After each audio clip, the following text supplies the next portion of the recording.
Assalamualaikum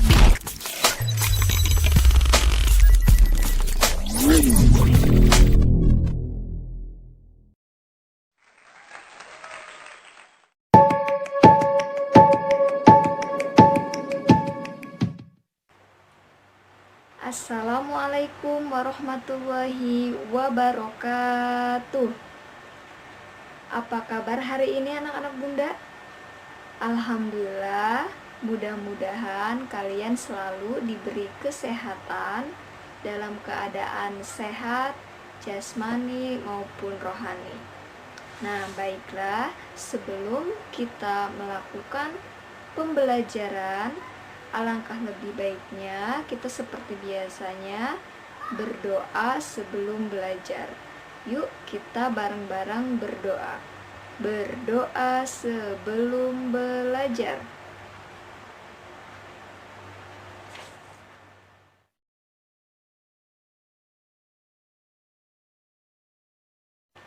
Baiklah, hari ini kita memasuki pembelajaran ke-6, tema 8, subtema 1. Nah, baiklah, sekarang kalian ambil buku siswanya, kita belajar bersama-sama. Nah, baiklah, sekarang kalian buka halaman 44 di buku siswa kalian. Nah, di situ ada sedikit teks, kita baca bareng-bareng ya. Udin merayakan ulang tahun. Ia mengundang semua teman satu kelasnya. Teman-teman akan dijamukan makan siang di rumahnya. Nah, apakah kalian pernah ulang tahun atau merayakan ulang tahun, atau kalian pernah diundang oleh teman kalian dalam ulang tahunnya? Nah, di sini dalam teks ini Udin merayakan ulang tahun dan mengundang teman-temannya. Untuk selanjutnya, ayo kita mengamati gambar percakapan Udin dan teman-temannya. Kita baca bareng-bareng ya. Yang pertama, Udin. Selamat datang ya teman-teman, aku senang dengan kehadiran kalian. Naik apa tadi ke sini? Kata Udin.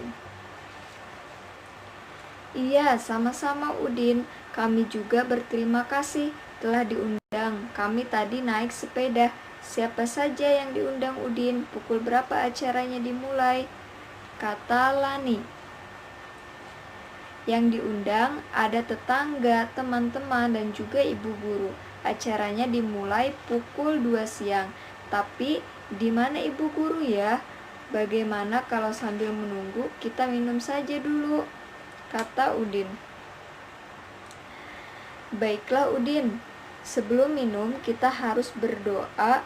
Jangan lupa memegang gelas dengan hati-hati agar tidak pecah. Siapa yang mau memimpin doanya? Kata Edu. Biar aku saja. Sebelum minum, mari kita berdoa menurut ajaran agama masing-masing. Berdoa mulai, kata Beni. Nah, dari percakapan Udin dan teman-temannya, ini kita tahu bahwa Udin merayakan ulang tahun di rumahnya Udin, mengundang teman-temannya untuk makan siang. Di situ sudah ada Lani, Edo, dan Beni. Rencananya ulang tahunnya akan diadakan pukul 2. Lalu sambil menunggu teman-teman dan ibu guru, mereka akan minum terlebih dahulu. Edo berkata bahwa saat kita minum sebelumnya harus berdoa, dan saat kita memegang gelas juga harus hati-hati supaya gelas tidak jatuh dan pecah. Nah, ini adalah isi percakapan Udin dan teman-temannya. Nah, di sini di halaman 45 ada kalimat tanya. Yang pertama, naik apa tadi ke sini? Dan yang kedua, siapa saja yang diundang Udin? Dan yang ketiga, pukul berapa acaranya dimulai? Dan yang keempat, di mana ibu guru ya? Dan yang kelima, bagaimana kalau sambil menunggu kita minum saja dulu? Nah, dalam percakapan Udin tadi, di situ ada kalimat tanya. Kita bahas satu persatu. Di alinea pertama tadi, di nomor pertama ada kata tanya apa. Nah, kata tanya apa ini itu digambarkan atau itu digunakan untuk menanyakan suatu benda atau kegiatan. Nah, untuk yang kedua di situ ada kata tanya siapa. Nah, kata tanya siapa ini digunakan untuk nama orang. Lalu yang ketiga ada kata tanya berapa. Nah, kata tanya berapa ini bisa digunakan untuk menanyakan waktu atau jumlah. Baiklah, untuk yang keempat di situ ada kata tanya di mana. Nah, di mana ini digunakan pastinya untuk menanyakan tempat, betul. Untuk yang kelima ini ada kata tanya bagaimana. Kata tanya bagaimana ini digunakan untuk menanyakan sesuatu atau keadaan. Baiklah, untuk selanjutnya kalian bisa buka halaman 46 di buku siswa kalian. Coba dilihat di sini ada gambar kue dan ada kata tanya siapa, mengapa, kapan, di mana, dan bagaimana. Nah, Bunda kasih contoh satu dulu ya. Nah, yang pertama yaitu Bunda akan mengasih contoh siapa. Siapa yang membuat kue ini atau siapa yang membuat kue itu berarti akhirnya pakai tanda tanya. Nah, sudah paham? Kalau misalkan kalian sudah paham, kalian tuliskan kalimat tanya berdasarkan gambar yang kalian amati menggunakan kata tanya yang ada di gambar tersebut. Untuk selanjutnya, kalian buka halaman 47 di buku siswa kalian. Nah, di situ ada teks ya. Kita baca bareng-bareng atau kita baca bersama-sama. Udin dan teman-teman berdoa bersama sebelum minum. Berdoa merupakan salah satu contoh perwujudan menjalankan ibadah. Mereka berdoa sesuai ajaran agama masing-masing. Mereka tidak saling memaksakan kehendak. Udin dan teman-teman menunjukkan sikap hidup rukun. Sikap hidup rukun merupakan wujud persatuan dalam keragaman atau dalam keberagaman. Nah, anak-anak Bunda, tentu kalian mempunyai teman-teman yang berbeda agama, berbeda daerah. Ya, di sini ya mengajarkan kita untuk saling hidup rukun. Nah, walaupun kita berbeda atau mempunyai teman berbeda bersama teman kita, nah kita tidak boleh memaksakan agama orang lain untuk mengikuti doa kita atau ajaran kita. Ya. Nah, di gambar tersebut atau di gambar yang tadi, di gambar awal tadi kita melihat bahwa Udin dan teman-temannya dia hidup rukun dan tidak membeda-bedakan satu sama lain, walaupun si Udin dan teman-temannya itu berbeda agama ataupun berbeda daerah. Kita harus hidup rukun dan selalu damai. Tahukah kalian kegiatan lain yang menunjukkan persatuan dalam menjalankan ibadah? Nah, di sini Bunda akan mencontohkan ya kegiatan yang dilakukan oleh agama-agama. Yang pertama, kegiatan yang dilakukan oleh agama Islam. Nah, apa saja kegiatan yang dilakukan oleh agama Islam, yaitu beribadah kepada Allah atau sholat dan juga mengaji. Nah, ada juga Kristen. Nah, Kristen ini sama-sama berdoa, membaca Alkitab, pergi ke gereja. Nah, yang selanjutnya yaitu Hindu. Nah, Hindu ini mereka bersembahyang bersama, pergi ke pura, dan mereka mengikuti hari raya mereka masing-masing. Nah, untuk Buddha, Buddha di sini bisa pergi beribadah lalu belajar bersama biksu. Nah, lalu mereka berdoa kepada Tuhan mereka. Nah, untuk Konghucu, nah di sini agama Konghucu. Nah, mungkin mereka pergi ke kelenteng merayakan Imlek itu, atau kegiatan umat agama Konghucu. Nah, itu adalah kegiatan umat agama Konghucu ya. Untuk selanjutnya kalian buka halaman 49. Sudah dibuka? Nah, kalau sudah dibuka, ayo kita mengamati. Di sini ada percakapan Dayu dan Siti. Yuk kita baca bareng-bareng. Hati-hati meniup lilinnya ya, Udin. Mata akan terasa perih jika kena asapnya, saut Dayu. Hati-hati juga memotong kuehnya, jangan sampai tangannya terluka, kata Siti.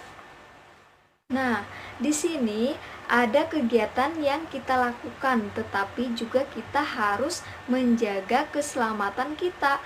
Nah, saat meniup lilin kita harus berhati-hati, karena kalau kita tidak hati-hati, asapnya akan kena mata kita dan akan menimbulkan perih di mata. Nah, juga ketika kita memotong sesuatu juga harus berhati-hati, jangan sampai tangan kita yang kepotong atau yang terluka. Ini adalah percakapan Dayu dan Siti yang memberikan pesan kepada Udin, dan juga teman-teman di rumah juga harus berhati-hati ya ketika.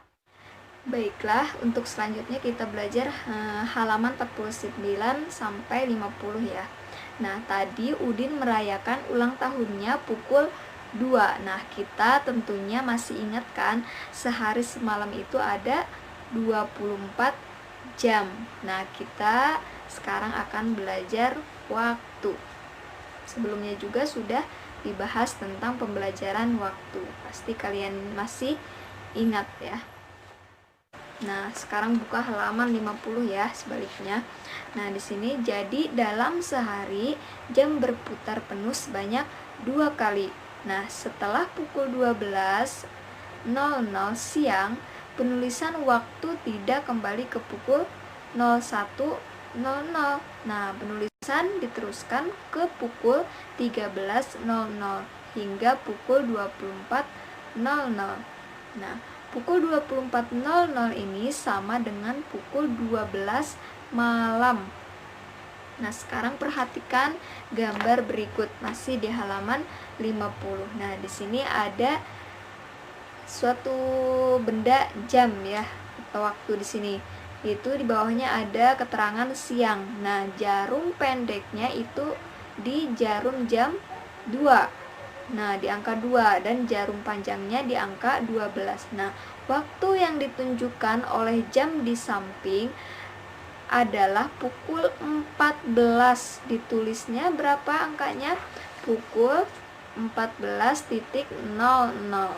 Nah, terus yang kedua, di situ ada keterangannya sore. Jarum pendeknya di jam 5 dan jarum panjangnya di jam 12. Nah, waktu yang ditunjukkan oleh jam di samping adalah pukul 17. Ditulis dengan 17.00 karena itu menunjukkan sore hari ya. Terus yang selanjutnya ada malam. Nah, waktu yang ditunjukkan oleh jam di samping adalah pukul 20. Ditulis pukul 20.00. Nah, baiklah, kalian sudah mengerti tentang waktu atau cara penulisannya ya. Pasti kalian sudah paham ya. Sebelumnya juga sudah Yanda dan Bunda juga menjelaskan tentang waktu. Nah, untuk di halaman 51 di situ ada berlatih ya. Nah, itu kalian kerjakan 1 sampai 5 di buku tulis kalian, dikerjakan di buku tulis kalian. Alhamdulillah, pembelajaran hari ini kita cukupkan sampai di sini. Mudah-mudahan apa yang Bunda sampaikan bisa dimengerti dan bisa dipahami oleh kalian. Nah, untuk menutup pembelajaran hari ini, marilah kita bersama-sama membaca doa. Berdoa sesudah belajar.